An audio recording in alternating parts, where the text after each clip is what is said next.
All right. Let me hope you're all doing well. Mwena mulikola bulungi. Kanswebire. Because it's been a while. Nga abasinga sogera nabo. That's what I can say. Abasinga sikola ki? Sogera nnyo nabo.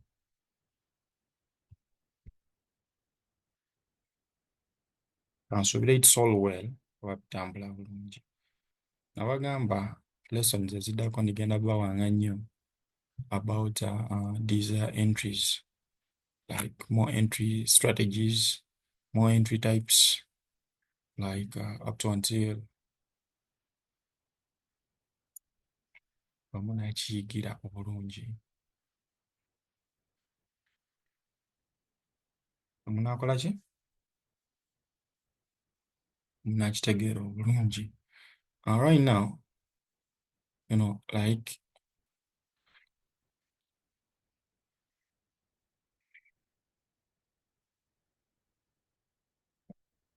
there's something I want to show you guys about waliwo kyenjagala opalaga.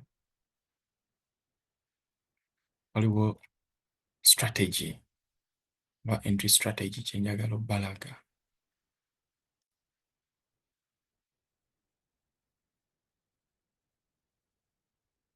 Omwanyiza olowooza ebyo yabitulaga dda. No, biga tekuggwaayo. Biga tekukola ki?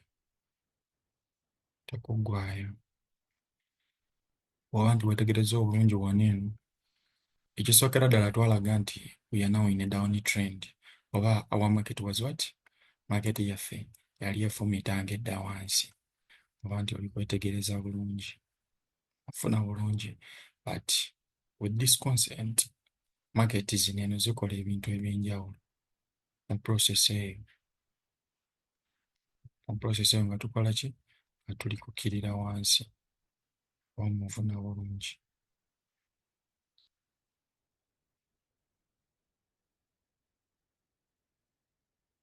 Market zikola ebintu eby'enjawulo. Era nga wano eno kabaka abagezi bokka. Nja kuwa ebintu bingi. Gwe anaasalawo ki ky'onaakozesa oba ky'onaatwala. It will be up to you. Kubanga oba nti oli kwetegereza bulungi nga we are here, market eriko down trend, you build up this volume. Bineno already nsiba mbi bagamba. Volume is build up for future what missions oba kumukozesanga ki. Kakati in this process, waneno nti with this this entry type, kubanga stop ants zimanipulatingibwa. So I'll call this a stop ant manipulation entry. Lwaki ffe tuli kwagala tulabe nti stop ant bamaze okola ki? Okugimanipulatinga. Then we enter. You get me? Kyemba noonye kiba kiki? Kiba kintu kitono nnyo. So kati wano kye ndigenda okukola, I just want to see here resistance. This level has to be resistant. It has to be a resistance level. No level. Again. Oh, sorry. Okay, njakalaka. Eno level erina okuba nga resistance level. Lwaki? Oba nti oli kwetegereza obulungi wano right now, if we are in down trend, oligenda kwetegereza nti eno level market yaganye okola kye tuyita ki? Because this is the first high before we manipulated this low. Wa onfuna. This was the first high before we manipulated this low. So kati waneno kyemba ndikola okukakasa nti right now I've changed my trend, ndikola bwenti oba ndikugenda waggulu. Ekintu kigenda kuba kimu kye ngenda okukola. Ndikwagala nkonfaminge candle closure eya wano. Ekyo kyo already mukimanyi. It closes above this high, but if it doesn't, ngate ekulaga it's just a resistance level. Beeramu amagezi olowoolezeewo about the strategy.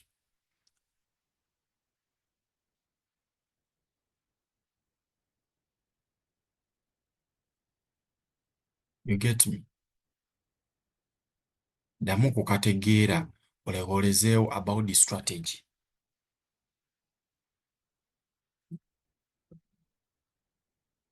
Oba munfuna bulungi. Kubanga right now, this is a resistance level. Let me put it. Resistance.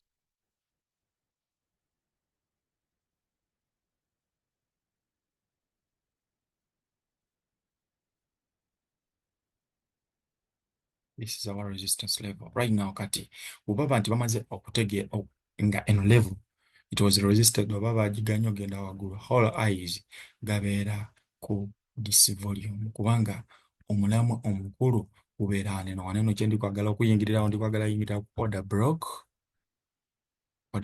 oba ngambe bearish. Order block. Get me? Ndi kwagala okulaba lwaki. Here there is what we call liquidity. Wano waliwo ki kye tuyita liquidity. Lwakubanga some other times market eyinza okujja ne manipulating wano, naye waneeno wano liquidity ono abeera waneeno waggulu wano at this level. Let me show you. Liquidity abeera waneeno waggulu at this level. Tuba tuligenda mukozesa nga future targets. So kati waneeno kyoba oli kulaba waneeno right now, kubanga waneeno tuba tukyali mu down trend. Abantu abamu waneeno eno concept with this strategy, and the reason as why I decided to talk about this strategy, most people think waneeno tuba tuchenjiza direction oba tuba tuli mu down trending. Abantu bali kuyingira kizi buy kubanga agenda laba this was a resistance level, we came back tusinzira. But if this is a resistance level, omugezigezi oba omanyirawo ki nti sell. But right now, after eno market, soko tunulira ku liquidity addako awo mu bbanga. Kyoba olaba soko tunulire ku ekiri emabega oba mu maaso awo market then eddeyo, kubanga neno ka liquidity koka oba like this spot, that's not enough liquidity. Esobola okupushingisa neno market wansi ekole ki esinzira neno nti you execute from here.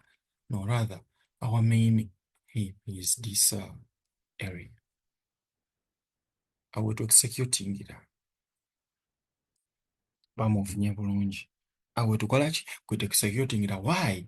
Here move eno okugenda wano okudda wano eno ngenda gitwala nga manipulation move. This is a manipulation move. Boy, can't wear red. That's a what? That's a manipulation move.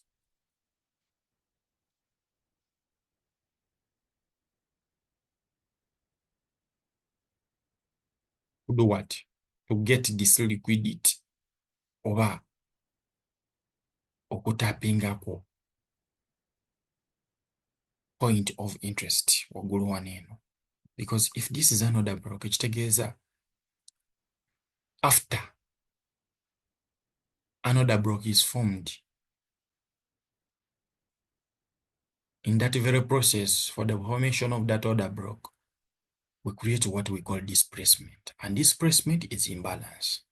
Kitegeeza tuba tulina okufiiringako price. We have to deliver price, or we have to balance price. Ate nga in that process of balancing that price nabagamba oyo internal range liquidity naye. You get me? So mu byonna byonna by'oba okola ekyo oba olina okukiteeka mu muntu.